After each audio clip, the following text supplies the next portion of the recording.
Why we love to hate HR and what HR can do about it. Recent complaints about HR function have touched a nerve in a large, sympathetic audience, particularly in the United States. The most vocal critics say that HR managers focus too much on administrivia and lack vision and strategic insight. What's more, HR make us perform tasks we dislike, such as documenting problems with employees, and it prevents us from doing what we want, such as hiring someone we just know is a good fit. HR activities closely track the labor market. Early 90s, the HR function known as Industrial and Labor Relation was born.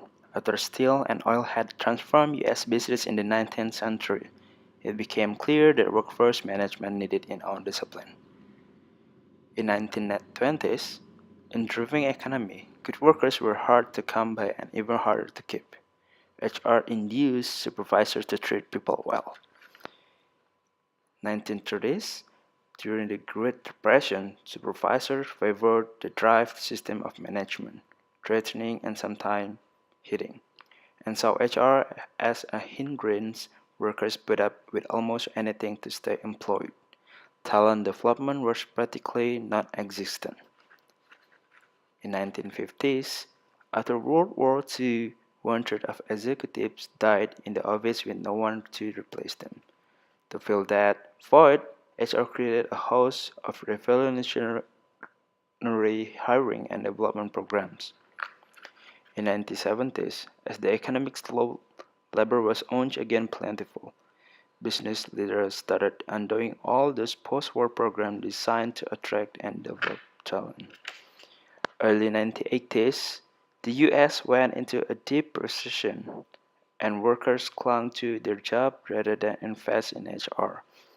Companies pushed hiring and development tasks onto line managers who had neither the time nor the training to do them properly. Late 1990s, during the dot-com boom, companies compete fiercely for employer of choice status to meet their soaring talent needs. So HR enjoyed a brief heyday, focusing primarily on hiring and retention. And in 2001, when the dot-com bubble burst and the economy tanked, business leaders felt little urgency to attract talent.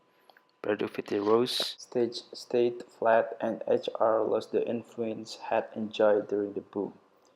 With the effect of the Great Recession of 2008 still lingering, most people with jobs aren't jumping ship yet, so executives feel no urgent needs for HR program. HR must make a case for them. So it comes to the idea in brief. The problem is when the talent is not short supply, business leaders see HR as a valuable strategic partner. But when the labor market loosens up, HR suddenly seems like a nuisance because we don't like being told how to behave and we see to immediate benefit to comply. The opportunity, instead of sitting tight until the next market shift changes leaders' perception, HR managers should set the talent agenda now. They have the required perspective and expertise. The solution: HR managers can score big wins for their companies by rethinking programs that have been around since the 1950s, making a business case for the initiatives that matter, and cutting loose the pet programs that lack impact. So here's the summary why we love to hate HR, and we made it into the poster.